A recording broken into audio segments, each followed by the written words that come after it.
Hello unique people, welcome to our channel Harsha's unique kitchen and vlogs. ఇవాల్టి వీడియోలో మా అత్తమ్మ స్టైల్లో అరటికాయ ఉల్లికారం ఎలా ప్రిపేర్ చేసుకోవాలో చూపించబోతున్నాను. అరటికాయ ఇష్టం లేని వాళ్ళకు కూడా నచ్చుతుంది, అంత బాగుంటుంది.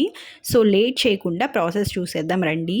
ఫస్ట్ అయితే ఒక పెద్ద సైజు ఉల్లిపాయని ముక్కలుగా కట్ చేసి పెట్టుకోవాలి.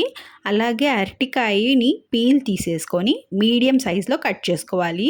ఇక్కడ మేము ఈ రెసిపీ కోసం 3 అరటికాయలు తీసుకున్నాము. అలాగే ఇలాంటి వీడియోస్ మీరు మరిన్ని చూడాలి అనుకుంటే వెంటనే మన ఛానల్ని సబ్స్క్రైబ్ చేసి బెల్ ఐకాన్ని క్లిక్ చేయండి. మేము పెట్టే ప్రతి వీడియోకి మీకు నోటిఫికేషన్స్ వస్తాయి. అండ్ ఈ బనానాస్ని ఇలా కట్ చేసుకున్న తర్వాత సాల్ట్ కలిపిన వాటర్లో వేసి పెట్టుకోవాలి. అప్పుడు కలర్ చేంజ్ అవ్వకుండా ఉంటాయి, లేదంటే బ్లూ కలర్లోకి చేంజ్ అయిపోతాయి ముక్కలు. ఇప్పుడు ఒక మిక్సీ జార్ తీసుకొని అందులోకి ముందుగా కట్ చేసి పెట్టుకున్న ఉల్లిపాయ ముక్కలు, టేస్ట్కి సరిపడినంత ఉప్పు వేసుకోవాలి. 3 అరటికాయలకి 2 స్పూన్స్ సాల్ట్ వేసాము మేమైతే. అలాగే 2.5 స్పూన్స్ కారం వేసి గ్రైండ్ చేసుకోవాలి. ఈ విధంగా మిక్సీ పడితే సరిపోతుంది. మీరు మరీ మెత్తగా కాకుండా కచ్చా పచ్చగా ఇలా వేసుకోండి. ఉప్పు కారాలు అనేవి మీ టేస్ట్కి సరిపడా చూసి వేసుకోండి. నెక్స్ట్ బాండీలోకి ఆయిల్ వేసి వేడెక్కిన తర్వాత అరటికాయ ముక్కల్ని వేసి ఫ్రై చేసుకోవాలి. మనం మధ్య మధ్యలో కలుపుకుంటూ ఫ్రై చేసుకుంటే అన్నీ ఈవెన్గా ఫ్రై అవుతాయి.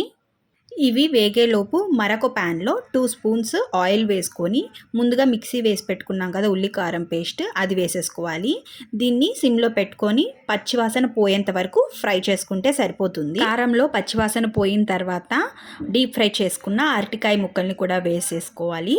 వేసుకున్న తర్వాత ఈ ఉల్లికారం ముక్కలకి పట్టేలాగా బాగా కలుపుకోవాలి. ఇలా బాగా కలిసేలాగా కలుపుకున్న తర్వాత ఇంకా స్టవ్ ఆపేసేసుకోవడమే, అంతేనండి. ఎంతో టేస్టీగా ఉండే అరటికాయ ఉల్లికారం అయితే రెడీ అయిపోయింది. వేడి వేడి అన్నంలో నెయ్యి వేసుకొని ఈ అరటికాయ ఉల్లికారంతో తింటే అద్దరిపోతుంది టేస్ట్ అయితే.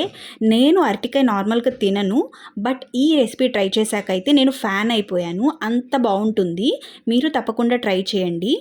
మీకు కనుక మా వీడియో నచ్చినట్లయితే లైక్ చేయండి, షేర్ చేయండి, అలాగే మా ఛానల్ని సబ్స్క్రైబ్ చేయండి. Thank you for watching.